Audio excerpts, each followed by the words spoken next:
በዚህ ፕሬዘንቴሽን አሰምሽን መሰረት ኢትዮጵያ ስነ ጽሁፍ ብዬ እንግዲህ ማቀው ቋንቋም አንድ አማርኛ ስለሆነ አማርኛ ስነ ጽሁፍ ነው ብለን እንይዛለን ማለት ነው። የመጀመሪያው ዲስክሌመር እሱ ነው።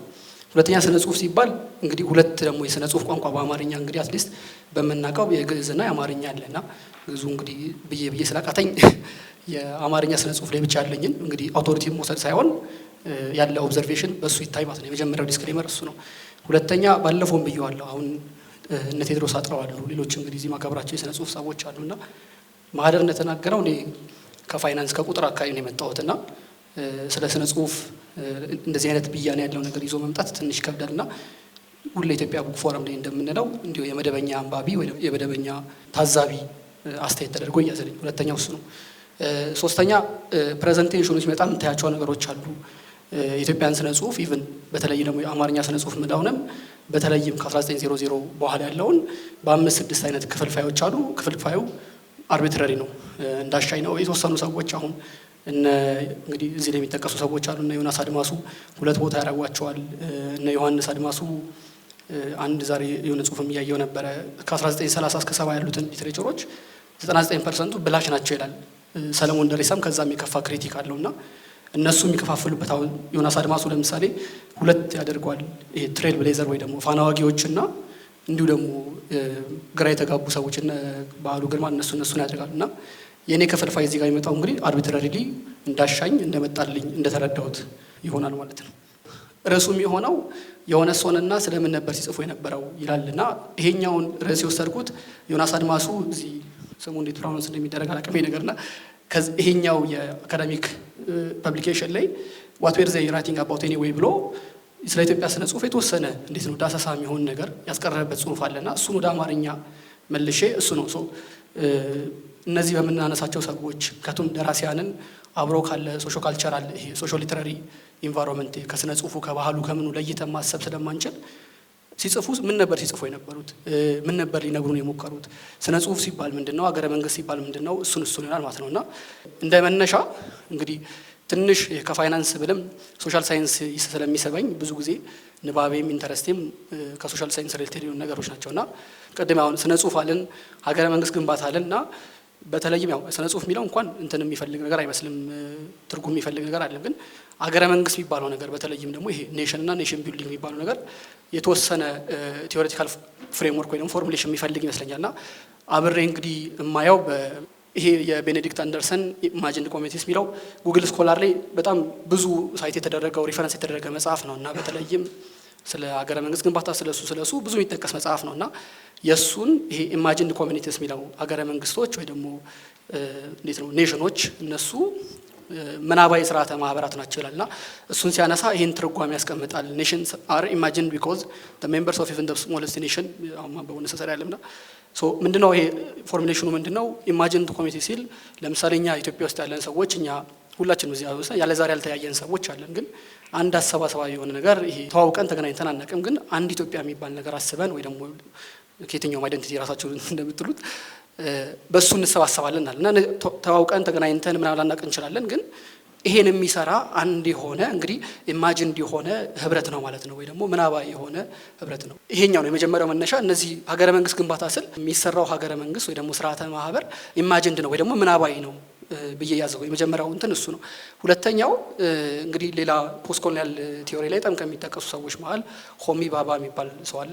ብዙ ጊዜ ዘ ሎኬሽን ኦፍ ካልቸር የሚል መጽሐፍ አለ በጣም የሚታወቅ። እዚህ ላይ ብዙ ስለ ሀገረ መንግስት በተለይም ደግሞ ከቤኔዲክት አንደርሰን መጽሐፍ በኋላ ከብዙ ቦታዎች እንዴት ነው ሀገረ መንግስት የሚታሰበው ወይ ደግሞ መረዳት ያለብን ብሎ የቀደሙ ስኮላሮችን እርነስት ሬናን እነሱን አድርጎ የጻፈው መጽሐፍ አለ። እዛ ላይ እርነስት ሬናን ይላል። እሱም ሌላ በሀገረ መንግስት ጥናት ዙሪያ የሚታወቅ ሰው ነውና ኔሽን ኢዝ ስፒሪቹዋል ፕሪንሲፕል ዘ አውትካም ኦፍ ፕሮፋውንድ ኮምፕሊኬሽንስ ኦፍ ሂስትሪ ይላል። ስለዚህ አሁንም ይሄ ኢማጂንድ ኮሚኒቲ ልክ ስፒሪቹዋል የሆነ ወይ ደግሞ እንግዲህ ስፒሪቹዋል የሚለው በሃይማኖተኛው ሴንሱ ሳይሆን መንፈሳዊ ጉዞ ነው ብለን እያያዝን ነው። ስለዚህ አሁን እዚህ ቦታ ላይ እንግዲህ ብዙ ሰዎች ልንጠቅስ እንችላለን። ለምሳሌ በተለይም ስነ ጽሁፍን እንዴት ነው እንደ ሳይት ኦፍ ሂስትሪ ከሚያዩ ሰዎች መካከል በጣም ብዙ እንግዲህ ኤድዋርድ ሳይድን ብናነሳ እሱ ካልቸር ኤንድ ኢምፔሪያሊዝም የሚለው መጽሐፍ ቅርብ ጊዜ እያነበብኩ ነበርና ብዙ ጊዜ ልክ አውሮፓውያኑ መሬት ወርደው ግዛት ከማካለላቸው ወይ ደግሞ ቅኝ ግዛት ከመያዛቸው በፊት ቀድሞ የቀደመ ናሬሽን አለ የሚሰራ ማለት ነው። ስለ ኢትዮጵያ ሊሆን ይችላል ሌሎች ነገሮችና አንደኛው ናሬሽን እሱ ነው። ሁለተኛው እሱ ምን ይላል? ራሳቸው ቅኝ የሚገዙት ራሱ ልክ ይሄ ናሬሽኑን ወይ ደግሞ ተረክን እንግዲህ ተረክ የሚለው ነገር አሁን ባለው ፖለቲካል ከረንሲ ትንሽ ኳሊፋይ መደረግ የሚፈልግ ነገር ግን ይሄን ትርክት እነዚህ ነገሮች በራሳቸው መንገድ ደግሞ ልክ እንደ ካውንተር ዲስኮርስ ደግሞ ይሰራሉ። ለምሳሌ ቅኝ ግዛት ውስጥ ያለፉ ህዝቦች ከቅኝ ግዛት የሚነሳ የራሳቸው የሆነ አዲስ የሆነ እንዴት ነው ሀገራዊ የሆነ ትርክት ይሰራሉ እነዚህ ነገሮች። ስለዚህ ቅድም እንዳለው ኔሽን የምንለው ነገር እዚህ ፕሬዘንቴሽን ላይ አንደኛው ኢማጂንድ ነው፣ ሁለተኛው የናሬሽን ውጤት ነውና ኤድዋርድ ሳይድ ኔሽንስ ዘምሰልፍ አር ናሬሽንስ ይላል። አገረ መንግስታት ራሳቸው ትርክት ናቸው ይላልና ይሄ ነው እንግዲህ የቲዮሬቲካል መነሻዬ ማለት ነው ነጥብ የሚሆነው። ከዛ እንግዲህ ያው ቅድም ወዳልኩት ክፍልፋይ እመጣለሁ። ኢትዮጵያን ስነ ጽሁፍ አጠቃላይ ቅድም የተነሳውን በእነዚህ መልኩ ከፋፍለውና መነሻ የሚሆነን ግን በተለይም ደግሞ ሁሌ የሚነሳው ያው ዘመነ ኢትዮጵያ ስነ ጽሁፍ አለ።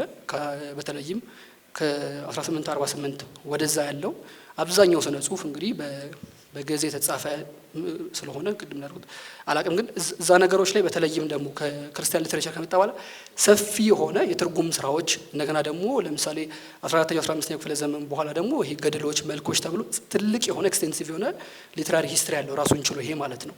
እነ ኔቲቭ ኮሎኒያሊዝም የጻፈ ይርጋገላው እነሱ ለምሳሌ አንዱ የነበረው ውበቱ የዛ ነገር በተለይም ከዚህ ጊዜ በፊት የነበረው ስነ ጽሁፍ የግዕዝ ስነ ጽሁፍ አንዱ ውበቱ ምን ይላል? ይሄ ክሬቲቭ ኢንኮርፖሬሽን ነበረው ወይ ደግሞ የራሱ በሆነ መንገድ ታሪኮችን የራስ የማድረግ ነው፣ ዶሜስቲኬት የማድረግ ባህሪ ያለ ይላል። ለምሳሌ ትላልቅ የሆኑ የነ ግሪክ የፍልስፍና መጽሐፍት በግዕዝ ተተረጎመው የተቀመጡ በጣም ብዙ አሉ። ሌሎችም እንትሮች ማለት ነው። አንደኛው እሱ።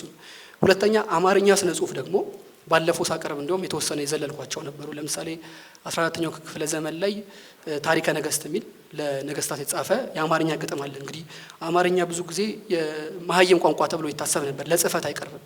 በተለይም ደግሞ ልክ እነ አጼ ሱስንዮስ ያሉ ካቶሊኮች የመጡ ጊዜ የተወሰኑ አማርኛ ፓምፍሌቶችን የሚበተኑ በአማርኛ ስብከት ትምህርቶችን እሱን አድርገው ነበር።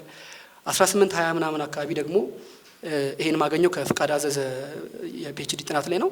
እዛ ላይ ደግሞ የእንግሊዝ ሀገር በደከመ አማርኛ ብዙ መጽሐፍ ቅዱሶችን ታተመው አይ ቲንክ በ30 ዓመት ጊዜ 35000 ኮፒዎች የመጽሐፍ ቅዱሶች ታተመው ተሰራጭተው ነበርና ከዚህ በፊት ያለው ከ1848 በፊት ያለው ታሪክ ውስጥ በብዛት ይሄ ነው እንግዲህ ህትመቱ ትንሽ ይሄ አማርኛ ደብዝዞ በጣም ትንሽ ሲግኒፊካንት በሆነ ጊዜ ነው ያለው። ብዙ ጊዜ ልክ መቅደላ ላይ ብዙ የተሰበሰቡ መጽሐፍት ነበሩ። አንድ የጀርመን ተጓዥ መቅደላ ላይ ብዙ ልክ የተቃጠለ ሰዓት ብዙ አማርኛ ስነ ጽሁፎች ተበትነው ነበር ብሎ ያነሳልና አማርኛ እንግዲህ እዚህ ላይ ብዙ ኮንትሪቢዩሽን የላትም። ግን ደግሞ ያው ነገሩን ማላቀው ነው ግዕዝ ስነ ጽሁፍ በብዛት ነበርና ከዚህ ጊዜ ውስጥ ባለው በተለይም ከ1848 ጊዜ ባለው ለኔ ብቻ ሳይሆን ብዙ ጊዜ ባለ የጋራ መስማማት ትልቁ የሆነው የስነ ጽሁፍ ውጤት ብዬ ማሰበው ክብረ ነገስት ነው። ክብረ ነገስት ለማታውቁ ሰዎች አንዳንድ ሰዎች ያየው ነበርና ቅድም ማዚስ ታነሳቸው የነበራቸው ሰዎች ክብረ ነገስት ማለት በ1270 አካባቢ የተጻፈ ዘመኑ ከዛ ገፋ የሚያደርጉት አለ። ኢትዮጵያን ቀደምት ወደ ታሪክ የመሳብ ለምሳሌ ሁሉ የሚነሳው የሳባና ሰለሞን ታሪክን መነሻ ታሪክ የሚፈልግ እንዴት ነው ታሪካዊ ገድል ነውና ያ ገድል ምንድነው?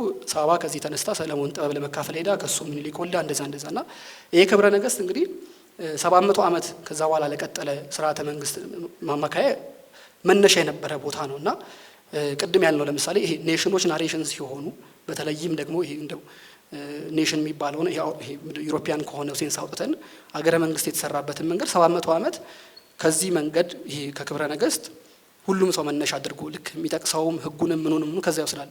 ለዚህ ማሳያ የሚሆነው ለምሳሌ በዘመነ ኢትዮጵያ ውስጥ ከነገሱ ነገስታት ቴዎድሮስ ከቋራ መጥቶ ዮሐንስ ከላይ ከትግራይ ምኒልክ ከሸዋ ተፈሪ ከጎንደር ከሐረር ማነው ስሙ ኢያሱ ደግሞ ከወሎ መጥቶ እነዚህ ሰዎች አንድ የሆነ መነሻ ፖይንታቸው ይሄ ነው። በአንድም ባይላ መንገድ ያ ሰሎሞን ይክሩቱን መውሰድ ስለሆነ ማለት ነውና 700 ዓመት ለቆየ ጊዜ ሁሉ መነሻ የተማከለ ስርዓት መስራ የነበረው ክብረ ነገስት ነው። ለኔ ብዙ ጊዜ እነ ዶናልድ ሌቭን ናሽናል ኤፒክ ነው ይላሉ።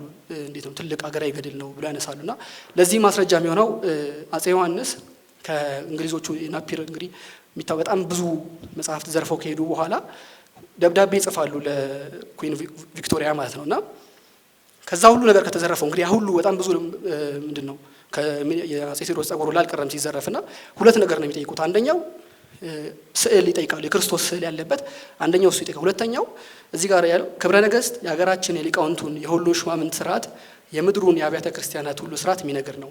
ክብረ ነገስትን ካለበት ሁሉ አስፈልገው ቢሰድሉኝ እወዳለሁ ብለው ደብዳቤ ጽፉላቸዋል። ይሄ ነገር እንደውም ብዙ ሂስቶሪካል ሶርሶች ላይ ሚስኮት ተደርጎላ ህዝቡ ያለሱ አይገዛልኝ የሚል ነገር ላይ ቃል ተጨምሮበታል። እሱ ዋና ኦሪጂናሉ ላይ የለምና ግን ያው ሜቢ ካለው ክብደት አንፃር ሰዎች እንግዲህ አብሮ በኢማጂኔሽን የገባ ተጨማሪ ነገር ሊሆን ይችላልና የኢትዮጵያ በዚህ ጊዜ ውስጥ እንግዲህ ግንባር ቀደም የሆነው ስነ ጽሁፍ ስራ ክብረ ነገስት ነው ማለት ነው። ለምሳሌ 1900 ጦቢያ መጽሐፍ ይታተማል። ከሱ ጋር አብሮ ለምሳሌ ሚኒስትሮች ኢትዮጵያ ውስጥ የአጼ ምኒልክ ከአውሮፓ ስርዓት ስልጣኔ ጋር አንድ የሚያደርገን ብለው የሚኒስትሮች እንዴት ነው ደንብ አድርገው አቋቁመው እንደዚህ እንትን ይላሉና 1900 ላይ በተለይም እነዚህ ጦቢያ እና አፈወርቅ ገብረ ኢየሱስ አርቲኩሌት ሲያደርጉ እየመጣ ያለ አዲስ ነገር አለ። በተለይም ደግሞ ይሄ አዲስ ስቴት የተሰራ እንግዲህ ይሄ ነገር ሊያከራክር ይችላል። ግን አዲስ የሆነ ዘመናዊ የሆነ ስቴት አብሮ እንግዲህ ጎረቤት ሀገራት ዙሪያችን የከበቡ ቅኝ ግዛት ኃይሎች አሉ፣ ግዛት የማስፋት እነዚህ ነገሮች አድርጎ አንድ ሶሊዲፋይድ የሆነ ከኔሽን በፊት የሚሰራ ስቴት አለና አይ ቲንክ ከሀገረ መንግስት በፊት ይሄ መሰራት ያለበት ሀገር ወይ ደግሞ ግዛት ማጽናት እነዚህ ይባሉ ነገሮች አሉና ጦቢያ ምናልባትም አይ ቲንክ ብዙ የተጠና ብዙ የተነገረ የተባለለት የኢትዮጵያ ልቦለድ መጽሐፍ ይመስለኛል። እነ ታዬ አሰፋ፣ ዮናስ አድማሱ፣ ቴዎድሮስ አጥናው ለምሳሌ ማስተርሱንም እሱ ላይ ነው የሰራው። ባለፈውም ብዬ ነበር የቀድሞ ፍቅሬ ቶሎሳ እንግዲህ እንዳሁን ሳይሆን በፊት እሱም ፍቅሬ ቶሎሳም እዚህ መጽሐፍ ላይ አለውና ብዙ ክርክር ያለበት ምናልባትም የኢትዮጵያ ስነ ጽሁፍን የሚያነሳ ሰዎች በሙሉ ሳያነሱት የማያልፉ መጽሐፍ ነው። ጣሊያኖቹ አይ ቲንክ 2 ነው 3 ፔፐር አይቻለው በጣሊያንኛ ሌሎች መጽሐፍት ላይ ሳይት ተደርገው ማለት ነውና ጦቢያ በጣም ይሄ እንዴት ነው ብዙ የሚጠቀስ የሚያከራክር የሚያነጋግር መጽሐፍ ነውና ጦቢያ ላይ እንግዲህ በፊት ትላልቅ ሰዎች እንኳን ይሄ መማሪያ መጽሐፍም ስለነበረ ብዙ ሰዎች ያውቁታልና ጦቢያ የምትባል አንድ ሴት አለች። አባቷ የጦር መኮንን ነበረ። ተማርኮ ሌላ ሀገር እንትን ይላል ሌላ ሀገር ይሸጣልና እሱን ፍለጋ ከመንታ ወንድሟ ጋር ሄዳው ተመልሶ እንግዲህ ሌላ አረመኔ ህዝቦች ምን ይሏቸው አሉ። ከዛ ከነሱ ጋር ጋብቻ ተፈጽመው ከዛ የሚመለሱበት ታሪክ ነውና እሱ ታሪክ አፈወርቅ ገብረ ኢየሱስ እንዲያውም ዮናስ አድማሱን ጦርነት የሰለቸው እሱም ይመስላል የሀገሪቷ የጦርነት አዙሪት ውስጥ እሱ ያታከተው ይመስላልና እሱን አስበው የጻፈው ይመስላልና እዚህ ውስጥ አፈወርቅም እንግዲህ በዛ ጊዜ ነበረውን አስቡት እስከ 1900 ያለው ጊዜ እንግዲህ ሪሌቲቭ የሆነ ሰላም ያለበት ጊዜ ነው። 1888 አድዋ አለቀ። በዛ ውስጥ 12 አመት ውስጥ ሲግኒፊካንት የሚባል ጦርነት የለም። ከዛ ፊት ያሉት ዘመናት ተከታዩን በአፄ ዮሐንስ ጊዜ 3-4 ጦርነት አለ። ቴዎድሮስም እንደዛውና ሪሌቲቭ የሆነ ሰላም ያለበት ጊዜ አሁን እንግዲህ አገር ወደ መስራት ስቴት ፎርም ወደ ማድረግ ወይ ደግሞ አገረ ግዛት ወደ ማቋቋም ስነ ጽሁፍ ይገባል ማለት ነው ኢትዮጵያ ስነ ጽሁፍና ሲጽፍ አፈወርቅ ምን ይላል መነሻው ላይ የጽሁፍ ቅርስ የህዝቡን ትምህርታዊ እርምጃ እጅግ ለማፋጠን ስለሚገፋፋው የዓለም ህዝቦች አብዝተው ሲሰሩበት ይታያል። ስለዚህ ቅድም ያልነው ይሄ ኢንቴንድ አድርጎ የመጽሐፍን ነገር ሀገረ መንግስትን ስርዓተ መንግስትን የማቆም ነገር ኢንቴንድ ተደርጎ እየተጻፈ እንደሆነ ማስረጃችን ይሆናል ማለት ነው። ስለዚህ ጦቢያ ለኔ እንደው በዘመን ክፍልፋይ እንኳን ለማየት ቢሆን ስቴቱ ፎርም እየተደረገ ስቴቱ መነሻው ቦታ ላይ ስለሆነ እሱ የሚጸናበት ቦታ ነውና እዚህ ላይ በጊዜው ለምሳሌ እንዳልነው አማርኛ ስነ ጽሁፍ ገና ኢኒሻል ስቴጅ ላይ ያለው ኢቭን ፕሪንቲንግ ፕሬሶች ገና አልነበሩም። የነበሩ አሁን ጋዜጦች እና አእምሮ ለምሳሌ በእጅ ሁላ ነበር የሚጻፉት የመጀመሪያ ህትመቶችና እነሱ ከነሱ ጋር ችግር ስለነበረ ሌሎች ቦታ ላይ ማናገኘውን ዲስኮርስ እናገኛለን።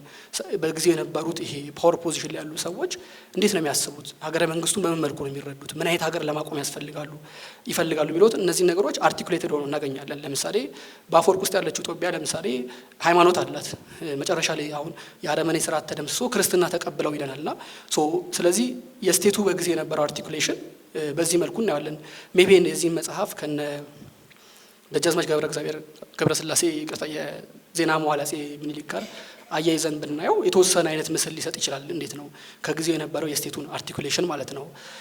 ይሄን እንግዲህ ስለ ጦቢያ የሚለው እንትና ነው ዮናስ አድማሱ ነውና ሁለተኛው እንግዲህ ቅድም እንዳልኩት አሁን ሁለተኛው ይሄ መካሪ ስነ ጽሁፎች ወይ ደግሞ ዲዳክቲክ ሊትሬቸር የሚባል ራሱን ችሎ የካታጎሪ ያለና ይሄ ነገር አርቢትራሪ ነው። ከዛ ትራንሰንድ ያደርጋል። ለምሳሌ መካሪ ስነ ጽሁፍ ሲባል በዚህ ጊዜ እንግዲህ አርሙኝ ከርዕሱ ጀምሮ ማየት ይቻላል። የልብ ሀሳብ፣ አጋዚ እነዚህ አሉና ብዙ ጊዜ እነዚህ መጽሐፍት ከ1928 ወደዚህ ያሉ የተወሰኑት መጽሐፍ 30ዎች ውስጥም ደግሞ ገብተው የተጻፉ መጽሐፍት አሉ በዚህ ጃንራ ማለት ነውና እነዚህ ነገር ስል ግን እንዴት ነው መካሪ ስነ ጽሁፎች እዚህ ጋር ይቆማሉ ማለት አይደለም። የተወሰኑ መጽሐፍት አሉ አሁን እዚህ ላይ የሚያሉ ለምሳሌ 1950ዎቹ 60ዎቹ እነ አለማየሁ ሞገስ ሲጽፉ ሌሎች ሰዎች እነ በእምነት ገብረ አምላክ እነሱ ሲጽፉ ስቲል ዜጋ የሚሰራ ልክ የምክር ሃይማኖትን እንትን ማለት ማበርታት እንደዚህ ነገሮች አሉና ኢቭን እንደውም እዚህ አሁን ለምሳሌ ጥሩ ምሳሌ ሊሆን የሚችለው ሜቢ እንግዲህ ሆልድ ዩር ሆርሰስ ላይ የዳንኤል ክብረት ጽሁፎች ነበሩ። ለምሳሌ ሜቢ አሁን እንደሚሰራ ግን ከ15 ከ14 ዓመት በፊት የነበሩ የሚያወጣቸው እና ሃይስኩል እያለው ማነባቸው ጽሁፎች ነበሩና በምን ይጀምራሉ? በቃ የሆነ ወይ ተረት ወይ የሆነ ኢንሲደንት ይጀምርና በቃ እንደዚህ ከዛ የሰው ልጅ እንደዚህ እንትን ነው ምናምንና አንድ ማስታውሰው ስቶሪ አለ። ሁሌ የሆነ ፖሊስ ጣቢያ ሄደው አራዊት ተሰብስበው ሄዱ ይላልና አራዊት ተሰብስበው ሄደው ሰው የሚደፍሩ ሰዎች ወንዶች አውሬ ተብለው ይጠራሉና አይ አውሬማ መባል የለባቸው እኛ እኮ አውሬዎች ሰው አንደፍረን ሴት እንትን ሌሎች አውሬዎችን አንደፍርም። ስለዚህ ምን ይባል? አይ በቃ እጽዋት ይባሉ ነው። እጽዋት መተው ደግሞ አይ እጽዋት አይባሉ ነው ብለው ጭቅጭቅ አለ ምናምንና እሱን የእሱ አይነት ተመሳሳይ እንትን ይሄ የላፎንቴን ፋብልስ ወይ ደግሞ የዞብ ተረቶች የሚባሉ አይነት እነ ማን ነው ደጃዝማች ተክለሐዋርያት ተከለ ማርያም ይጽፉ ነበርና ስለዚህ ይሄ ነገር የምክር ስነ ጽሁፍ የሚቆም አይነት አይደለም። አይ ቲንክ ኢትዮጵያ ስነ ጽሁፍ ስነ ጥበቡም በባህሪው መምከር ይወዳል መሰለኝ ሁሉ ጊዜና አንዳንዴ በኋላም አነሳዋለሁ ማዝናናት የሚባል ነገር እዚህ ሀገር ትንሽ ለምሳሌ ቀን እንዲሁ ዝም ብሎ በቃ ለምሳሌ ስቆ የሚታለፍ ነገር ወይ ቀልዱም ምክር ካልሆነ አይሆንም መሰለኝና ብዙ ጊዜ ማነሳው ምሳሌ አለ። ለምሳሌ ፊልሞች ማስታወቂያ ሰምታችሁ ከሆነ እያዝናና ቁም ነገር የሚያስጨብጥ ጀስት በቃ አዝናናኝ ደክሞኛል ስራ ላይ ጀስት ላይክ ኢትስ ማይ ዊኬንድ ላይ አዝናናኝና ወይ ኢቭን ህፃን ለምሳሌ ልጆቻችሁን ይሄ ቅዳሜ ወይ እሑድ ልጆች ጊዜ ብከፍቱ እንደዛ ይላል። ከሰኞ እስከ ዓርብ ትምህርት ቤት ልካችሁ ቅዳሜ ይዝናኑ ብለህ ፈልግ እያዝናና ቁም ነገር የሚያስጨብጥ የልጆች ዓለም ጀምሯል ጀስት ፕሊዝ እና ይሄ እነዚህ ጽሁፎች ስቲል አሁንም ድረስ አለ። ያው ግን ምንድነው እዚህ ጋር መነሻ ብዬ ማነሳው ስቴቱ ፎርም ተደርጓል። አሁን እንግዲህ ልክ ጣሊያኖቹ እንዳሉት ይሄ አሁን ጣሊያንን ሰርተናል ጣሊያናውያንን እንስራ እንደተባለው ኢትዮጵያን ሰሩ። እነ ጦቢያ እንግዲህ ጦቢያ የሚባል አገር አቆሙ። አሁን ኢትዮጵያውያንን እየሰሩ ነው። ኢትዮጵያውያን ቅድም እንዳለው ለምሳሌ ሀገረ መንግስቱ ሃይማኖት ካለው ጦቢያ ከተባለ እነዚህ ነገሮች ካሉ ዜጎቹ ደግሞ ምን መምሰል አለባቸው የሚለው የኢንቴሌክቹዋሎች ስራ ነው። ይሄ ግራምሺ ኦርጋኒክ ኢንቴሌክቹዋልስ የሚላቸው ጸሐፊያን እነዚህ ሰዎች በተወሰነ መልኩ እንግዲህ ለምሳሌ ወልደ ጊዮርጊስ ወልደ ዮሐንስ በላታ ናቸው። ራስ ቢትወደድ መኮንን እንዳልካቸው ራስ ቢትወደድ ናቸው። ህሩይም ብላታ ናቸውና ከመንግስት ከስቴቱ ጋር የተገናኙ ሰዎች ናቸው እነዚህ ሰዎች። ይሄ ኦርጋኒክ መሆናቸውን ትንሽ እንትን ሊል ይችላል። ግን እነዚህ ሰዎች በብዛት ይሄ እንዴት ነው የሞራል ማስተማሪያ የሚሆኑ መጽሐፎቻቸው ለምሳሌ የልብ ሀሳብ እዚህ ላይ የጽዮን ሞገስና የማን ነው ጋብቻ የሚል መጽሐፍ ላይ እንደዚህ ይሄን ይላሉ እሳቸው ብላቴንጌታ ህሩይ ማለት ነው። ጠጅ በብርሌ ነገር በምሳሌ እንደተባለ ነገር ሁሉ በምሳሌ ሲሆን ለሰሚ ቶሎ ያስረዳዋል ይላሉ። ይሄ እንግዲህ ሜታፎሪካል መሆኑን ነገር ያስረዱን ነውና ሚስት ለማግባት የሚፈልግ ወንድና ባል ለማግባት የምትፈልግ ሴት አስቀድመው ይሄ መጽሐፍ በቅንነትና በማስተዋል ቢያነቡት ብለው ይነግሩናል። እንግዲህ ትዳር ይሄ ኑሮ እንግዲህ አሁን ወደ ከተማ ኑሮ በተለይም ደግሞ ይሄ ትዳር የሚባለውን ነገር አብሮ ካለ ስቴት ስትራክቸር ጋር ለምሳሌ በቃ ቢሮክራሲው የዘመነ ሲሄድ ትዳር መንግስት የሚያውቀው ሰዎች እንትን የሚደረግ ትዳር መንገድ ሲሆን በምን መልኩ ትዳር መደረግ አለበት ለምሳሌ ብዙዎቹ አሁን ራስ ቢትወደድ መኮንን እንዳልካቸው ብዙዎቹ ጽሁፎቹ ሀብት እንዳትመኙ ነው ይቅርባችሁና ባለፈው ፕሬዘንቴሽን እንደዛ ብዬ አሁን አጋጣሚ ሄዶች ከተማ የሚል መጽሐፋቸውን አግኝቼ እሱን እያነበብኩ እንዲያውም ይሄ መጽሐፍ ሰው ጥላ ነገር አግኝቶ አሽሙር ይመስላል ነገር ግን ጥላ ነገር አግኝቶ ቁጭ ብሎ ቢያነባው ከሀብት ይልቅ ድህነት እንደሚሻል ከሀብት ጋር አብሮ ጭንቀት እንደሚመጣ ይማራል ምናምን ይላሉና እንግዲህ እኚህ ሰውዬ ጠቅላይ ሚኒስትር የነበሩ ሰው ናቸውና እነ ራስ ካሳ ኃይሉ ለምሳሌ እነሱ ደግሞ ይሄ የፍኖተ አእምሮ የሚል መጽሐፍ አላቸው። እሳቸውም እንደዚሁ ሀብትና እንትን አግበስብሶ መብላት እንደዚህ ይቅርባችሁ ተው ምናምንና የምክር መጽሐፍት ናቸው። አጋዚ ወልደ ጊዮርጊስ ወልደ ዮሐንስ እሳቸው የኤልሳቤት ወልደ ጊዮርጊስ አባት ናቸውና እሳቸው ደግሞ እዚህ መጽሐፍ ላይ አንድ ውጭ ሀገር ተምሮ የመጣ ልጅ ይሄ ከባህል ጋር ከምን ጋር ያለውን ነገር ገጠር አንድ ቦታ ይሄድና ከማህበረሰቡ ከቄሶች ጋር ያለውን ክርክርና እንዴት ነው አዲስ የሚመጣው ትውልድ በምን መልኩ መሰራት አለበት የሚሉ ነገሮችን ያሳያል። የመጀመሪያዎቹ የስነ ጽሁፍ ካቴጎሪዎች ይሄ ዲዳክቲክ ወይ ደግሞ መካሪ ይሄ ጥሩ ዜጋ መስሪያ ጽሁፎች ናቸው ማለት ነውና አልበርት ጄራርድ የሚባል አንድ ሰውዬ ያለ ኢትዮጵያ ስነ ጽሁፍ ላይ ጥናት ያደረገ እሱ ይሄን ይላል። ከጣሊያን ቅኝ ግዛት በፊት ጸሐፊዎቹ በሙሉ ስራቸው ይሄን ነበር። በቃ ይሄ ኢግኖራንስ ሱፐርስቲሽን ኤንድ ኮራፕሽን እነዚህ ነገሮች ከሪታይ ሙሉ ስራቸው ጊዜ ስራቸው ማለት ነውና ከነዚህ ውስጥ ግን ሁሉ የሚነሱት ብላቴንጌታ ህሩይ ሜቢ ሁላችሁም እንድታነቡ የሳቸው መጽሐፍ ሪኮመንድም ስለማድረግ እነ ፍቃድ አዘዘም ሌሎቹም እንግዲህ ፍቃድ አዘዘ አይ ቲንክ ይሄ ኢንቴንድ ተደርጎ የሚጻፍ ኢትዮጵያ ስነ ጽሁፍ አባት ናቸው ይላቸዋልና ከሁሉም ፕሮሊፊክ የነበሩት ብዙ የጻፉት ደግሞ ብላቴንጌታ ህሩይ ናቸው። ይሄን እንትን ሲል እንግዲህ በመሀል ያው ኢንተርሉድ አለ ሁሌ የማይረሳ የ5 አመቱ የጣሊያን ቅኝ ግዛት ጊዜ የነበሩ ነገሮች አሉ። እሱ አይ ቲንክ አርበኞቹ አንድ ባንዲራ ሚል ጋዜጣ የሚያሳትሙት ነበር አንድ እንትና ከሱ ውጪ ይሄ ሎካሊ እንትን የሆነው ቅድም ኦርጋኒክ ኢንተሌክቹዋሉ ፕሮዲዩስ የሚያደርገው ሊትሬቸር አልነበረም። ያው የሮማ ብርሃን ምናምን የሚባል እነ ከበደ ሚካኤል የሚጽፉባቸው ጋዜጣዎች ነበሩና ሲወጡም ጅማና ሀረር ላይ የነበሯቸው ይሄ የማተሚያ ቤቶች ምናምን እነሱን አቃጥለው እንትን ብለው ነው የወጡትና ሲመለስ እንግዲህ ከጣሊያን መመለስ በኋላ ይሄ አልጂማል የሚባል ሳይለንስ ኢዝ ናት ጎልደን ሚል ኢትዮጵያ ስነ ጽሁፍ ላይ ካሉት እንደ መጽሐፍት መሃል አንድ ነው። ይሄን ይላል። ከዛ በኋላ እንግዲህ ቅድም ያለው እንግዲህ ኢትዮጵያንስ ቢጋን ቱ አቴምፕት ዘ ማዘር ኦፍ ኦል ስትራግልስ ዘ ኮንስትራክሽን ኦፍ ቫያብል ካንትሪ ይላል። አሁን ኢንተርቬንሽን አለ ብዙ ነገር አመሰቃቅሎ ይላል። ጣሊያን 5 አመቱ ኦኩፔሽን ከቋንቋ ይሄ እንደ አንዳንዴ ይሄ ስቴቱንም በሚታይበት መንገድ ሃይማኖት በጣም ብዙ ነገሮች ተመሰቃቅሎ ይሏልና ከሱ በኋላ ይሄ የኢትዮጵያ ስነ ጽሁፍ ስራቸው ይሄ ሆኗል ይላልና ከዛ በኋላ ያለውን እንግዲህ በዚህ በሶስት መልኩ ነው እኔ ማየው። የመጀመሪያው ተመልሶ አገረ መንግስቱን የመስራት ሙከራዎች ነበሩ በስነ ጽሁፍ ማለት ነው። ከዛ ኢንተርሉድ በኋላ ያለው ማለት ነው። ሁለተኛው እንግዲህ ያልበረደ አሁን እንግዲህ ጣሊያን ሲመጣ በጣም ብዙ ኢንተሌክቹዋሎችን አጥፍቶ ሄዷል። የቀሩት ደግሞ እንግዲህ አሁን ለምሳሌ አዲስ የመጡት ኢንተሌክቹዋሎች ውጪ የተማሩ ምን አሉ። ከዛ ደግሞ የቀሩ ደግሞ ለምሳሌ ስርዓት ውስጥ ነው መንግስት ስርዓት ውስጥ ለምሳሌ ብናይ እነ ወልደ ጊዮርጊስ ወልደ ዮሐንስ ጸሐፌ ትእዛዝ መኮንን እንዳልካቸው እነሱ አሉ። አብሯቸው ደግሞ እነ አክሊሉ ሀብተወልድ እነሱ አሉ። ስለዚህ ይሄ በተለይም ይሄ ዘመናዊና ይሄ ባህላዊ በሆነው ስርዓት ውስጥ እሱ ቀድሞ የነበረው ደግሞ ፍጭት አለና ሶስተኛው ፖለቲካውን ሪኦርጋናይዝ ማድረግ ስቴቱን ተረብሾ ሄዷል። በተለይም ደግሞ ልክ ጣሊያን በአንድ በኩል ያው ለአጼ ኃይለ ሥላሴ ደግነቱ ይሄ ሎካል አሪስቶክራሲ ኖቢሊቲውን ቀድሞ የነበረውን ኃይል አጥፍቶት ሄዷል። የራሳቸው ጦር የነበራቸው ምናምን ናቸው። ሪኦርጋናይዝ ሲደረግ ፖለቲካው አንድ የሆነ ቋሚ ሰራዊት ያለው እንደዚህ አይነት ስቴት ሆኗልና ስራቸው እነዚህ ነበር። ቅድም ያ አልጂማል የሚለው እንግዲህ ይሄ ሪኢንቨንት የሚያደርጉት ካልቸርም ኮንስትራክት የሚያደርጉትም በዚህ መዋቅር ውስጥ የሚያልፍ ነው የሚሆነው። በዚህ ውስጥ እንግዲህ ቅድም እንዳልነው በዚህ ዘመን ውስጥ የመጡትን ስነ ጽሁፎች ብዙ ትችት አለባቸው። ትልቅ ክርክርም ነበረ። ለምሳሌ አንድ በጣም ኃይለኛ የሆነ ክሪቲክ የጻፈበት አለው ሰለሞን ደሬሳ ኤዳይም ኖቬል ሚልና ከነደበበ ሰይፉ ጋር ይሄ ቤሳ ልብ ወለድ ቤሳ ማለት እንግዲህ 10 ሳንቲም በፊት በነበረው ይሄ በሱና እንግሊዘኛውን ተርጎም ቤሳ ዳይም ኖቬል ይባላል። አሜሪካ ውስጥ በ10 ሳንቲም የሚሸጡ መጽሐፍት ነበሩ፣ ትናንሽ መጽሐፍትና እሱን አምጥቶ ሰለሞን ደሬሳ ሰፊ ክሪቲክ አለው። ብታገኙትም ታነቡ በጣም ጥሩ ነውና እሱን ያነሳል። ከዛ ቤሳ ልብ ወለድ አለ የለም ቅድም እንዳልኩት ነው ዮሐንስ አድማሱ ብልሹ ናቸው 99% መጽሐፉ እዚህ ውስጥ የተጻፉት ማይረቡ ናቸው ይላልና ከዛ ውስጥ ግን የተወሰኑ እንግዲህ ፈልቀው የሚወጡ እንትኖች አሉ። የጊዜውንም ደግሞ ድምጽ ሪፕሬዘንት ያደርጋሉ ብዬ ማሰባቸው ማለት ነው። ከነዚህ እድሳት ወይ ሪፎርሚስት የሆነው እንትኖች አንደኛው ፍቅር እስከ መቃብር ሁላችሁም ታውቁታላችሁና እሳቸው ልክ 53 መፈንቅለ መንግስት እንዳለፈ ለአጼ ኃይለ ሥላሴ አንድ ሜሞ አስገብተው ነበረ። ፖለቲካውን ሪኦርጋናይዝ አድርጉ አይ ቲንክ ከሚሊታሪውና ከቢሮክራሲው በፊት ውጪ ኢትዮጵያን ህዝብ አንድ የሚያደርገው የሚያሰባስበው ነገር የለምና ሪኦርጋናይዝ አድርጉ ብለው እንዴት ነው እንደ ምክር ሀሳብ አስገብተው ነበርና ልክ ተመሳሳይ የሆኑ ነገሮች ያሉበት ወይ ደግሞ ኢቭን ሊመጣ የሚችለውን አደጋ የሚጠቁም በተለይም እንግዲህ በፍቅር እስከ መቃብር ባለ ስቶሪ ውስጥ እነዚህ ነገሮች ያስቀምጣሉ። ለምሳሌ ሪፎርም መደረግ አለበት። አሁን ፊታውራሪ መሸሻ ትቢታቸው ምንም እንዳለባቸው ሆኖ የሚመጣባቸውን አደጋ ይነግሩናል። እንግዲህ መጨረሻ ላይ ደመ ከልብ ሆነው ይቀራሉ። አንደኛው እሱ ነው።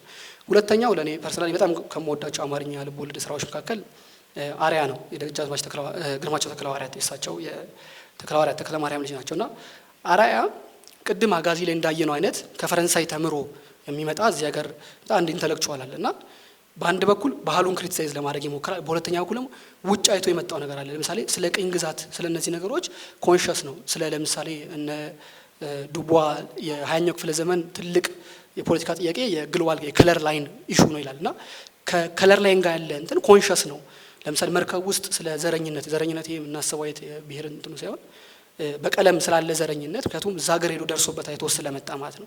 ስለሱ አለ ስለ አኒኳሊ ዲቨሎፕመንት አሁን ይሄ በማርክሲስት እንትን የሚሉ ሰዎች ያውቁታል በደምብና ስለነሱ አርቲኩሌት ቢደረግበት መጽሐፍ ነውና ይሄን ሲጽፍ እሱም እንግዲህ ቅድም ካልነው ይሄ ኔሽኑን ሰርቭ ከሚያደርግ ኢንተረስት አይወጣም። አሁን ግርማቸው ተክለሐዋርያት የማስታወቂያ ሚኒስትር ነበርና ይሄን ልብ ወለድ ታሪክ ለመጻፍ የተመራውበት ሀሳብ ግልጽ ነው ይላል።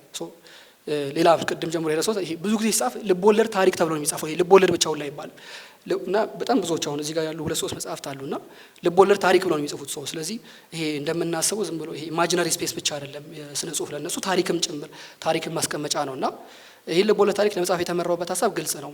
ሀገር ለመርዳት የራስ ፍቃድና ምኞት ከሆነ በማንኛውም ጊዜ በማንኛውም ቦታ የሚቻል ነገር መሆኑን ለማሳሰብ ነው ይላል። ስለዚህ ይሄ ስነ ጽሁፍ እንግዲህ ሀገር ለሚረዱ ሰዎችና አዲስ በመጣው ሪፎርም ውስጥ አካል ለመሆን ለሚፈልጉ ሰዎች ታስቦ ኢንቴንድ ተደርጎ የተጻፈ ነውና እዚህ ጋር እንዳልኩት ይሄ ይፍረስ ሀገሩ አይልም፣ ግን የተወሰነ ሄዶ ለምሳሌ ይተናኮላል። ሃይማኖታችሁን እኮ እንዲህ ባታጠብቁ ወይ እንዲህ ባታደርጉ እያለ አራያ ላይ ይናገራልና እነዚህ እንግዲህ ሪፎርም ድምጾች ናቸው። ሌሎቹ እዚህ ጋር እንግዲህ ባቲዎች እላቸዋለሁ። እነዚህ ሶስቱን ገብረ ክርስቶስ ደስታ፣ ስብሐት ገብረ እግዚአብሔርና ሰለሞን ደሬሳን ማለት ነውና ባቲ ሚል ሰለሞን ደሬሳ አንድ ግጥም አለው። ይሄ ከታች ሳይሾሙ ሊያጋፍሯት ካልባል ታሪክ ከልሏት አርፈው የማይተኙ የሸገር ባለቅኔያት ያለ ይሄን አብሮት የዘመኑ አቻዎች እነ ተስፋዬ ገሰሰን፣ ዳኛቸው ወርቁ እነዚህን ይጠቅሳልና ባቲ ከላይ ያለው ለጋ ጨረቃ በየወሩ ምትብት የሚለው የመዝገበ ቃላት ትርጉሙ ነው።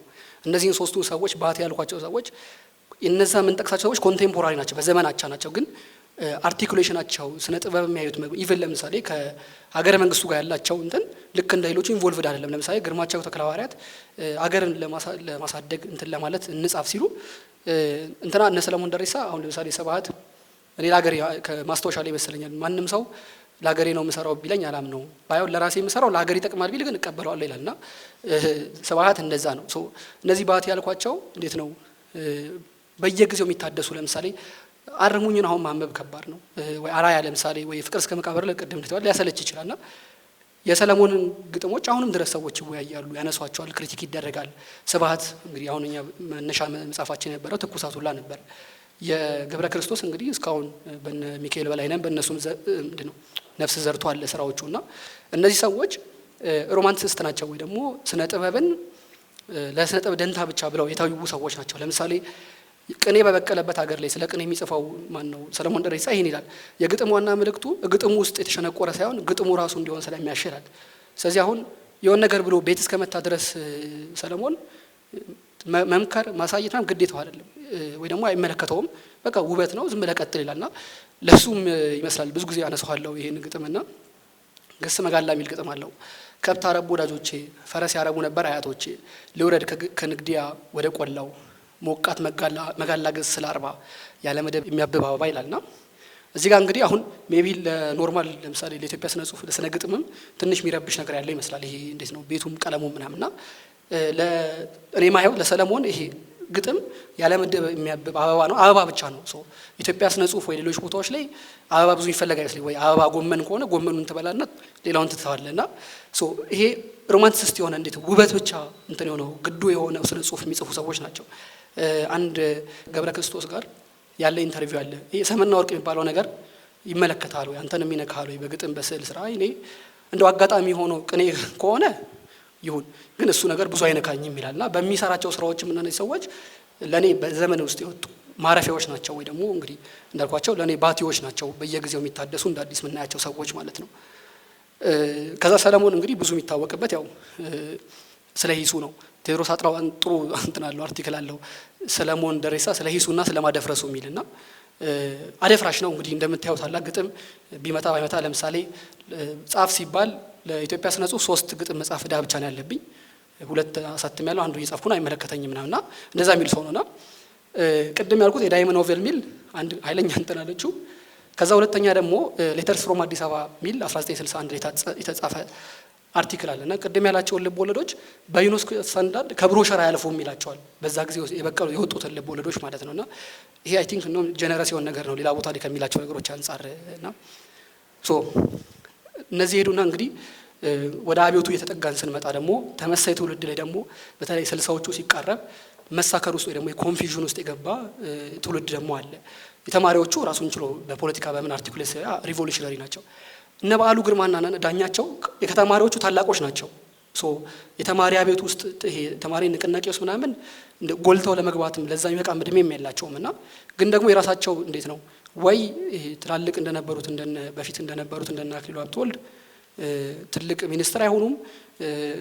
በዓሉ ካልሳትኩኝ እንትን ነበር መሰለኝ አይደል ኤዲተር ነበር የአዲስ ዘመን ምናምንና እነዚህ ሰዎች ደግሞ የራሳቸው ድምጽ እንዴት ነው ይሄ በጣም ኮሽነሪ የሆነ ስላይትሊ ደግሞ ሪቮሉሽነሪ ነገሮች ይመጣል። ለምሳሌ አደፍርስ ያው ስሙም አደፍርስ ነው ይታወቃል እንትንና እየሄደ በቃ መነዛነዝ ነው ስራው። ሄዶ ገጠር ገብቶ ለምን ጨሌ ሰቀላችሁ ለምን ጸለያችሁ እንዲህ ያላችሁ ብሎ ጭቅጭቅ የሆነ ስራው ነውና እሱን ግን መጨረሻ ላይ ይነግረናል። ለምሳሌ ሲነግረን እንግዲህ አሁን ዳኛቸው የተማሪዎቹ ታናሽ ነው። ይሄ ተማሪ ዩኒቨርሲቲ ሰርቪስ ምናምን ሄዶ ነውና ከአድማስ ባሻገር ላይ ደግሞ በዓሉ በእነ አበራና ኃይለ ማርያም በኩል እንትን ይላል። ምንድነው በቃ አመፀኞች ናቸው። ለምሳሌ ቅድም ማንም ሰው የሚያገባ ሰው ይላሉ አሁን አይደል ህሩይ ማን ነው የነ በዓሉ ታላቅ ይሄ መጽሐፍ ያነብ ሲባል እዚህ እንትና መተው ደግሞ ከአድማስ ባሻገር ላይ መጥቶ አይ በሽታ ነው መተጠይቀን ይሏል ጓደኛው ይሄ አበራ እንትኑን ኃይለ ማርያምን አገባው እኮ መተቤት አጠይቀኝ የሚችለው አይ እኔ ቤት ባለትዳር ቤት አልሄድም በሽታቸው ይጋባብኛል ይላልና እንግዲህ አሁን ይሄ ዲስሉዥን እንዲሆነ በጊዜው በነበረው እንትን ውስጥ ስርዓተ ማህበር ውስጥ ቦታ እንደሌለው ማይሰማው ወይ እንደ ታሪክ እንደ ተማሪዎቹ አብዮት አላስነሳ ወይ እንደ አባቶቹ ደግሞ ባለስልጣን ወይ ደግሞ ቢትወደድ ብላታል ተባለ ግራ የገባው ትውልድ አካል ናቸውና እነዚህ እዚህ ዘመን ላይ በተለይ በእነዚህ ሪፕሬዘንት ቢደረጉ መጽሐፍ እነዚህ ናቸውና የዚህም ማሳያ ይመስላል። ከአድማስ ባሻገር ላይ ኃይለ ማርያም ለአበራ ምን ይሏል? ስለ ወንድሙ ያወራ ነው። ስለ ታላቅ ወንድሙ ታላቅ የሆነቸው እንግዲህ እነዚህን ሰዎች እነሱ ታላቅ ቅድም ያለውን ትውልድ አካል አድርገን ብናስብ እኛ ምን ፈልገውን አናውቅም፣ ፍለጋ ላይ ነን።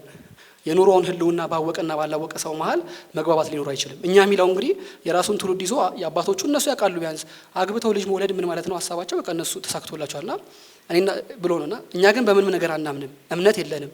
ራሳችንን ማንነታችንን ስለማናውቅ በራሳችን ላይ እንኳን እምነት ቢኖር ምን አለበት ብሎ ይጠይቃል። ይሄ እንግዲህ ዲስሉዥን የሆነው ትውልድ ወደ አብዮቱ እየቀረበ ሲመጣ የነበረው የዛ ትውልድ አካል ነው። እንግዲህ በዚህ ውስጥ በተለይም ደግሞ ለምሳሌ በተማሪዎች ንቅናቄ በእነሱ መካከል ባሉ ሰዎች ያው ግጥሞች የግጥም ምሽቶች ላይ የሚደረጉ እነሱ ነገሮች አሉ። ኢቭን እነ መንግስቱ ለማን እነ ጸጋዬ ገብረመድህን እንግዲህ ተውኔት ስለሆነ ለይተን እያሰብናቸው መሆኑ ነው ማለት ነው። እንግዲህ 1966 እንግዲህ ያው ትልቁ የኢትዮጵያ አደባባይ ነው ብዬ የሚይዘው ልክ ዞሮ ነገሩ እዛ ላይ ስለሚሆን ማለት ነው ለይና እዛ ላይ አዲስ ይሄ በተለይ ሶሻሊስት ሪያሊዝም የሚባል አጻፍ አለ። ይሄ ስነ ጽሁፍን ሌሎችን እንዴት ነው ለዚህ ሶሻሊስታዊ ወይ ደግሞ የህብረተሰባዊ ለሆነ ፐርፐዝ የሚወስድ ማለት ነውና ሁሌ የሚነሳው እንግዲህ ኦሮማይ ነው። እሱ ብዙ ታሪኩ ይታወቃልና በዛ ውስጥም ደግሞ ቅድመ ማህደር እያለኝ ነበር ከጦርነቱ ከምን ጋር ፕሮዲስ የተደረጉ በጣም ብዙ ቴክስቶች አሉ በዚህ ጉዳይ እንዴት ነው ሶሻሊስታዊ በሆነ ማለት ነው። ለምሳሌ ኢቭን ደራሲው የበዓሉ ግርማን ስናይ የሆነ ሰው ከጦርነት ወታደር ካራክተር አለ ሄዶ ደርሶ ሲመጣ ጎረቤታቸው ነውና ደክሞ እንግዲህ ሞቷል ተብሎ ቆይቶ የመጣ ሰውዬ ተነስቶ ምናምን እንደዚህ ብሎ 30 ደቂቃ በጣም ረጅም 10 ምናምን ገጽ እንትን ይለፈልፋል ስለ ህብረተሰባዊ ኢትዮጵያ በዚህ ገብታ በዚህ ወጣ ምናምን የሚልና አንደኛውና ይሄን አዳም ምን ይላል? አዳም ረታ አብዮት ሲመጣ ወይም እንዲመጣ ሲደረግ ልብ ወለድ መጽሐፍት ቢረባም ባይበራባም በፓምፍሌት ተተኩ ይላልና ጊዜ የነበረው እንግዲህ ይሄ የፖለቲካል ዲስኮርስ ካልቸር ይፈቅደው እነዚህ ነገሮች ስለሆኑ በብዛት ፕሮዲስ የሚደረጉት እንደዚህ ናቸው። ሌሎች ደግሞ እንግዲህ ከነኩራስ ከነምናምን ጋር ተያይዞ በጣም ብዙ ከሩሲያ ይሄ ፕሮግረስ አሳታሚዎች ከነሱ ጋር በጣም ብዙ የትርጉም ስራዎች ደግሞ ተሰርተዋል። እና ለምሳሌ ቅድም እንዳልነው በዚህ ነገር ውስጥ ሁሌ የስቴቱንና የሀገረ መንግስቱን እንትን አብረን ማኑቨር እያደረግን ማሰብ ስላለብን ማለት ነውና ይሄ ጽሁፍ ያለው ከስዩም ወልዴ ራምሴ መጽሐፍ ላይ ነው። ርዕሱ ምን ነበር ማለት ነው? ኩርፊያ የሸፈነው ፈገግታና እዛ ላይ ስዩም ወልዴ ራምሴ እነ መንግስቱ ለማ ሆነው ደራሲያን ማህበር ያቋቁማሉና መልስ ማዘንገ የሚባል ደራሲያን ማህበር እናቋቁም የሚባል ሰምቶ የደርግ ምንድነው አይዲዮሎጂ ምንድነው ሬዮታ ላይ ምናምን ኃላፊ ነበረ ሰውዬ ነውና ለመሆኑ ማን ነው ደራሲያን ማህበር እንደተቋቋመ የፈቀደላችሁ? እኛ 50 ወጣት ደራሲያን አሰልጥነን በማደራጀት ላይ ያለ ነው። እናንተ ደራሲያን ኬት አምጥታችሁ ነው የመሰረታችሁት? ለምንድን ነው ያለኛ ፍቃድ እንዲህ ያለ የሚያሳዝን ስራ የምትሰሩት ይላልና አንደኛው የመጀመሪያው ይሄ ማን የፈቀደላችሁ ስተውትና 50 ደራሲያን አሰልጥነን ይላል። እንግዲህ አሁን ለምሳሌ እነ መንግስቱ ለማያውቋቸው ደራሲያን ኬት እንደመጡ እንጃ። እንግዲህ በጊዜው አሁን እንግዲህ በኢህአዴግ ጥቃቅንና አነስተኛ ደራሲ የሚሰለጥን ከሆነ እንጂ ፓምፍሌት የሚያመርቱ ከሆነ ማለት ነውና ከዛ ሁሌ ያስቀኛል። ባለፈውም ብየው ነበር ይሄ ያለኛ ፍቃድ እንዲህ ያለ የሚያሳዝን ስራ የምትሰሩት ይላልና አስፈቅዳችሁ አሳዝኑ መዘላ ወይ ንገሩንና አስከፉን ሄድ ሳብስቱልና ይሄ ስለዚህ ይሄ ስቴቱ በዚህ ልክ ኢንቮልቭድ የነበረበት ስለሆነ ሊትሬቸሩ የወጡ መጽሐፍት አሉ የተወሰኑ ማቃቸው ነውም ግን ይሄን ያህል እንዴት ነው ለምሳሌ ደፍሮ ፑሽ አድርጎ ለማየት ምናምን የሚሆኑ አይደለምና 17 ዓመት እንግዲህ ተዛዝነን እናልፋለን። እንትኑን እንግዲህ ያው የዘመኑ መልኮች ደግሞ ብለን የምናያቸው ሰዎች አሉ። አሁን እንግዲህ ያው ግልጽ ይመስሉኛል ሁለቱም ጋሻ ለማየውና ጋሻ አዳምረታ አሉና እነዚህ ሰዎች እንግዲህ ቅድም እንዳልነው ለምሳሌ ያው 83ን ምናምን እሱን በደም ሳሳው ዝም ያልፈውና ከዛ በኋላ ይሄ ያሉት ፕሮሊፊክ የሆኑ ጸሐፊያን እነዚህ ናቸው። ይሄ አገሩን ምኑን አርቲኩሌት የሚያደርጉት ሁለቱን በተለያየ መንገድ ለማስረዳት ሞክሯል። የመጀመሪያው አለማየሁ ያው ኤክስፐሪመንታል ኖቨሊስት ነው። ብዙ አይነት ቅርጽ ይሞክራል። ብዙ በየመጽሐፉ ዛሬ አዲስ ለምሳሌ ስለ ናቹራሊስቲክ የሆነ ነገር ከሞከረ ነገ ሌላ ነገር ከነገ ወዲያ ነገር እና ብሎ ግን መጥቶ በተለይ ባለፉት 4 መጽሐፍት ላይ ተመልሶ ገድል ወደ መጽሐፍ ገብቷል አለማየሁ። 3 ትሪሎጂዎቹ እንዴት ነው አብሮ ካራክተሮቹ ደብተሮች ናቸው የሚጠቅሳቸውም ብዙዎቹ ሰዎች ከቤተ ክህነት ዙሪያ የመጡ ሰዎች እና እነዚህ አንደኛው በዚህ መልኩ አለማየሁ ድጋሚ ይሄ ኔሽን ስቴቱን አርቲኩሌት ለማድረግ ይሞክራል። ገድል የሚጽፍ ሰው ይሆናል። የመጨረሻ መጽሐፉ በጣም ወደው መጽሐፍ የተጠላው እንዳልተጠላ የሚለው ኢትዮጵያ የክርስቶስ ለማዋለድ ይሞክራል። ኢትዮጵያ እንድትሰራ የሚሰራበትም ኔሽን ቢልድ የሚያደርግበት መንገድ ምንድነው የሚሆነው? ይሄ በስራ የሚያምኑ ሃይማኖታቸው ስራ የሆኑ ህዝቦች የሚያቆም ስነ ጽሁፍ ይሰራል እና እንግዲህ አለማየሁ ተመልሶ የቀድሞውን ስርዓት ይዛል ማለት ነው። ወይ ደግሞ ምክንያቱም አሁንም እና አለማየሁ ለምሳሌ አሁን አንዳንዴ ሲነሽጠው እንደ ውልብታ የቀልድ መጽሐፍ ነው ይጽፋልና አሁንም እንግዲህ ሮማንቲስት የሆኑ ሰዎች ምናምን የነበሩት ተገልብጠው ኔሽን ስቴቱን አርቲኩሌት ወደ ማድረግ ኔሽን ቢልዲንግ ፕሮሰስ ውስጥ የማቀበል ይሄን የማድረግ ስራ ይሰራል። አለማየሁ እዚህ የነበረ ከኛ ጋር የነበረ አንድ ኢንተርቪው ነበረውና እዛ ላይ እንደ ልምጭን የጻፍኩት ይሄን መጽሐፍ ይላል። ይሄ የተጠላው እንዳልተጠላን ማለት ነው። ህዝቡ እንደ ቅጣት እንዲሆነው የምናደርገው የምንሰራውን ታየው የለ ወይ? እንግዲህ ያ ማለት ቀድሞ የዛሬ 100 ዓመት እነ ብላቴን ጌታ ሆይ እንትን ሲሉ የነበሩት ነገር ነው ማለት ነው። ይሄ ዜጋ እንዲህ መሆን አለበት፣ ስራ ውደዱ፣ እንዲህ አድርጉ የሚሉትን ተመልሶ ዞሮ እንግዲህ ገጥሞ እና አለማየሁ ላይ ይሄን ይሰራሉ። አዳም አይ ቲንክ ሌላ ሴሽን መሆኑ ነው መሰለኝና አዳም ያው ለምሳሌ ኔሽን ስቴቱን ገልብጦ ነው የሚያስበው። ለምሳሌ እንደ ሌሎቹ እንደነ ጸጋዬ ለምሳሌ ጀግኖች አይፈልግም፣ እነ ቴዎድሮስን ወይ ምናምን እንትን አይልምና ሂስቶሪካል ኢቨንቶችን ዲስሪጋርድ ያደርጋል። ለምሳሌ ይወስዳል መንገድ ላይ ምንድነው የታሳስ ግርግር ጊዜ የሚል ስቶሪ አለች። የታሳስ ግርግር ጊዜ ሲባል ሁሉም ሰው ምን እንደሚታሰብ ይታወቃልና የታሳስ ግርግር ጊዜ አዳም ረታ የሚጽፈው የሆነ በጤፍ ሸመታ ጉዳይ ስለተጣሉ ባልና ሚስት ነው። ስለዛ የዛ ቀን ማለት ነው እንትን የማዘጋጃ ቤት ተብሎ ይሄ ነመለስ ግደይ የታሰሩበት እንትን ማዘጋጃ ቤቱ ቦምብ ሲፈነዳ የዛ ቀን ከልጅነት ፍቅረኛው ጋር አብሮ ስላደረ ልጅ ነው የሚነግረን። ስለዚህ ኢቨንቱ አለ እዚህ ጋር ግን ኢቨንቱ እነዚህ ሰዎች አይነካቸውም እና ገልብጦ ይሄ አገርን በሰው በኩል እንትን ማለት ከዛ ደግሞ እንግዲህ ፓራሌሊ ደግሞ መታሰብ ያለበት አንድ ይሆን ናሽናል ሚት እንጀራን ወስዶ ከእንጀራ ፍጥረት ጀምሮ ቴሜቴ ላይ እነዚህን አድርጎ ኔሽን ስቴቱን አብሮ አርቲኩሌት ማድረግ ለምሳሌ ስንብቅ ቀለማት ላይ ይሄ ሪደምሽን ሚት ይሰራል። የሆነች አንድ ምትኬ ከምትባል ጉሊት የምትሰራ ሴትዮና ዮሴፍ ከሚባል ሰውዬ አዲስ የሆነ ይሄ የእግዚአብሔር መጨረሻውን መዝጊያው እንደምለው እንደነበር እንኩ የእግዚአብሔር በግ ልክ ለክርስቶስ እንደተባለው ይሄው የእግዚአብሔር በግ እንኩ ተባሉ። ይሄ ነፃ የምትወጡበት ማለት ነውና እነዚህም ሰዎች እንግዲህ ዞሮ ከኔሽን ቢልዲንግ አርቲኩሌሽን አልወጡም። በተወሰነ መልኩ ግን ያው ወይ አይመክሩም። አሁን አዳም ለምሳሌ ህጽናይነት ያሳያል እንጂ አይመክርም ይላልና እነዚህ ሰዎች አይመክሩም ግን ያሳያሉ። ይሄ ኔሽኑን የሚታይበት መንገድ ለምሳሌ አዳም የእንጀራን ሚት ፈልጎ ምኑን አድርጎ እንዴት እንደሚገጥም እንዴት እንደሚደረግ ያሳያልና አዳም ይሄን ይላል እንግዲህ የተረት ጉርሻ በጉንጬ ይዤ አልተወለድኩም ወይ ትብቴ ላይ ቆጥሬ አልወጣሁም። በተለያየ ደረጃ መልክ ደራሲው ራሱንና ውጪውን ይላል። ስለዚህ አሁን አዳም ራሱን ሲሆን እንግዲህ በሚነግረን በስቶሪዎች በሰዎች በኩል ባሉት ነገሮች ይሆናል። ውጪውን ሲሆን ደግሞ እንጀራን ማህበረሰቡን እሱን አድርጎ እንግዲህ የሁለቱንም ነገር አድርጎ ያሳየናል ማለት ነው አዳም። የመጨረሻው እንግዲህ እነዚህ የእድሜ እኩዮች ናቸው። አንደኛው እንትን ያው እዚህ ያለ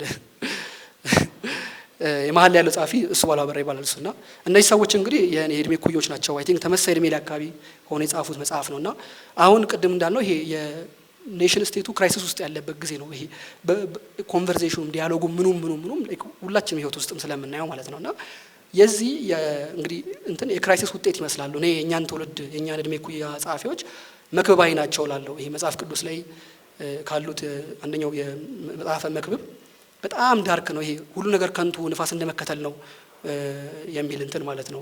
እሱ ባላ በደም ይገባ ይሰኛል እና መክብባይ ነው ማለት ገና ሀያዎቹን ሳንሻገር በቃላ ህይወት ለመኖር የተገባት አይደለችም ምናምንና አሁን ምን ላደርግ ነው ምከርመውና በቃ ይሄ ምናምን እንደዚህ ነው። በጣም ዳርክ የሆነና ለምሳሌ አንድ ጉራማይሌ የሚል መጽሐፍ አለ የኔ እድሜ እኩያዎች ተሰብስበው የጻፉትና ኦልሞስት ሁሉም ታሪክ ማለት ይችላል እና በጣም የሚያስፈሩ ዳርክ የሆኑ ስቶሪዎች ስለ ሞት ጨለምተኛ የሆኑ ስለ ሀገር ምና ያላቸው ነገሮች እነዚህን ይዘው ይመጣሉና ሶስቱ ውስጥም እንደው እነዚህ እንደማሳያ አድርገን ወስደን ማለት ነው። ሌሎችም እነ ምህረት የጻፉበት 30ዎቹ ደራሲያን የሚል ሌላ የጀርመን ባህል ማዕከል ያሳተመው መጽሐፍ አለና እዛ ላይም ቴዲ ነው እንደማለት አርቶት ይሰራውና እሱም ያግዘኛል በጣም ስቶሪዎቹ እንዴት ነው እድሜ እኩያ 20ዎች ውስጥ ያሉ ሰዎች የጻፉት ስቶሪዎች በጣም ፓልፐብል ነው። ይሄ ከሀገረ መንግስቱ ጋር ያላቸው ዲታችመንት ማለት ነውና ይሄ የዚህም ዲታችመንት ማሳያ ይመስለኛል። ከሱ ባለው መጽሐፍ የአፍሪካ ቀንድ ላይ መፈጠሬን መርሳት የምፈልግባቸው ጊዜያቶች አሉ። እነዚህ ወቅቶች ውበትም እውቀትም እንደነጠፈባቸው ድንቁርናም እንደነገሰባቸው ጠራራ ተስያት ያሉ ናቸው። እንግዲህ ቅድም የተባለው ሮማንቲክ የሆነችው ኢትዮጵያ ትታይዳለች ማለት ነው ለነሱና እኮ ሀገር የቱ ጋር ናት? አሁን ሀገር የአባቶች ተረት ናት ይላል። እንግዲህ ትቶት ይመጣል ማለት ነው ይሄ ትውልድና ያለችው የድሮ ሙዚቃ ውስጥ ነው። ቅኝ ስላልተገዛን ያጣነው እውቀት ይኖር ይሆናል ይላልና ስለዚህ አሁን ሜቢ አሁን ደግሞ ያለንበት ዘመን ይሄ ኔሽን ስቴቱ ክራይሲስ ውስጥ ሲሆን እንግዲህ ሁሉም ሰው አይ ቲንክ አሁን ሀገር ፍቅር ምናምን የሚባለው ነገር አይ ቲንክ በጣም ሴንሰብል በሆነ ሌቭል ሰው እንትን ነው ይሄ ስሜቱ ላይ የነጠፈ ነገር አለና እሱን ሪፕሬዘንት ያደርጋሉ እነዚህ ልጆች። ሶስቱም መጽሐፍ ላይ ብናያቸው ተመሳሳይ የሆነ ሴንሲቢሊቲዎች አሉትና ይሄን ይመስላል ፕሬዘንቴሽኑ። እንግዲህ ቴንክ ዩ